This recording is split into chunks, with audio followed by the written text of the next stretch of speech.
বহু জল্পনা কল্পনা বহু আন্দোলন আলোচনাৰ অন্তত কালি অৱশেষত অসমৰ মন্ত্ৰীগোটৰ প্ৰতিবেদন বিধানসভাত দাখিল কৰা হ'ল। প্ৰথমতে এই ঐতিহাসিক যি প্ৰতিবেদন দাখিল কৰা হ'ল কালি বিধানসভাত, তাৰ কাৰণে অসমৰ কৰ্মদক্ষ মুখ্যমন্ত্ৰী হিমন্ত বিশ্ব শৰ্মা ডাঙৰীয়া, মন্ত্ৰীগোটৰ অধ্যক্ষ ৰণোজ পেগু ডাঙৰীয়াকে প্ৰমুখ্য কৰি পীযুষ হাজৰিকা আৰু কেশৱ মহন্ত ডাঙৰীয়াদেৱক আমি ধন্যবাদ জ্ঞাপন কৰিছোঁ। এতিয়া কথাটো হ'ল যে এই যিখন প্ৰতিবেদনখন কালি প্ৰায় শেষ সময়ত দাখিল কৰা হৈছে। গতিকে প্ৰতিবেদনখন এতিয়াও আমি খুব ভালদৰে অধ্যয়ন কৰিবৰ কাৰণে বা স্বচ্ছভাৱে আমি চাবৰ কাৰণে এতিয়াও আমি সময় পোৱা নাই।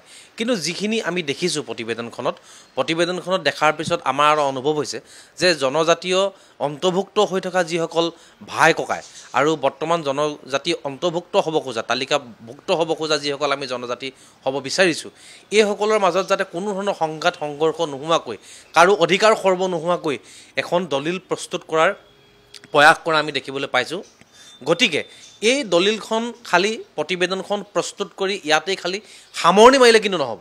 এতিয়া অসম চৰকাৰৰ প্ৰতি, কেন্দ্ৰীয় চৰকাৰৰ প্ৰতি আমাৰ এটা দাবী স্পষ্ট থাকিব যে যি ধৰণে আমি আগতেও দাবী জনাই আছিলোঁ, এতিয়াও আমি দাবী থাকিব যে বৰ্তমান এই বিষয়বিলাক আলোচনা বিলোচনাৰ মাজেৰে সমাধান কৰি অতি শীঘ্ৰেই যাতে এই প্ৰতিবেদনখন আইনত পৰিণত কৰা হয় আৰু অসমত তালিকাভুক্ত হ'ব খোজা জনজাতিসকলে যাতে এই অধিকাৰসমূহ, সংবিধানে প্ৰদান কৰা অধিকাৰসমূহ যাতে ভোগ কৰাৰ এক সুবিধা লাভ কৰে, তাৰ কাৰণে আমি অসম চৰকাৰক আহ্বান জনাইছোঁ। নহয়, আপুনি চাওক যে ভাৰতীয় সংবিধানৰ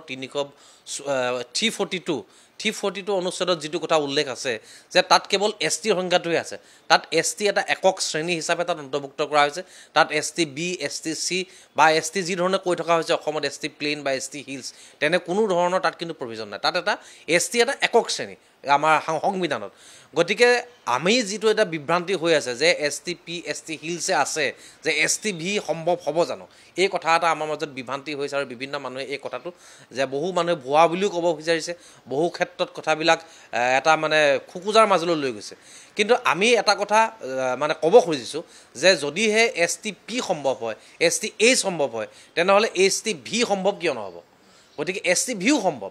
কিন্তু কথাটো হ'ল গোটেই কথাটো নিৰ্ভৰ কৰিব চৰকাৰখনৰ সদিচ্ছাৰ ওপৰত। যদি অসমৰ মুখ্যমন্ত্ৰী হিমন্ত বিশ্ব শৰ্মা ডাঙৰীয়া আৰু কেন্দ্ৰীয় চৰকাৰে যদি পদক্ষেপ গ্ৰহণ কৰে যে অসমত বসবাস কৰা এই মানুহবিলাক ST Vয়ে হওক বা যি ধৰণে তেওঁলোকে দিব খোজে, এই ধৰণে দিব পৰা সম্পূৰ্ণ অধিকাৰ কিন্তু তেওঁলোকৰ আছে। গতিকে আমি অসম চৰকাৰ, কেন্দ্ৰীয় চৰকাৰক এটা কথা দাবী জনাব বিচাৰিছোঁ যে সেই জনজাতিসকলৰ অধিকাৰ খৰ্ব নোহোৱাকৈ আৰু আমিও আমাৰ অধিকাৰ লাভ কৰিব পৰাকৈ এটা সমাধানৰ পথ উলিয়াই যাতে অসমৰ ভূমিত আমি অনাদি অনন্ত কাললৈকে যাতে ভাই ভনীৰ দৰে এক সমিলমিল পৰিৱেশত জীয়াই থাকিব পৰা পৰিৱেশ কৰি আমি স্বভূমিত নিজৰ মাটিৰ অধিকাৰ, আজি পূৰ্বপুৰুষসকলে শাসন কৰি যোৱা এই স্বভূমিত নিজৰ ৰাজনৈতিক অধিকাৰ আৰু প্ৰাকৃতিক সম্পদৰ ওপৰত যাতে অধিকাৰ লাভ কৰি আমি যাতে খুব সুন্দৰকৈ যাতে অসমৰ ভূমিত নিজৰ স্বাভিমান লৈ জীয়াই থাকিব পাৰোঁ, তাৰ এক পৰিৱেশ গঢ়ি তুলিবৰ কাৰণে আমি অসমৰ মুখ্যমন্ত্ৰীক আহ্বান জনাইছোঁ।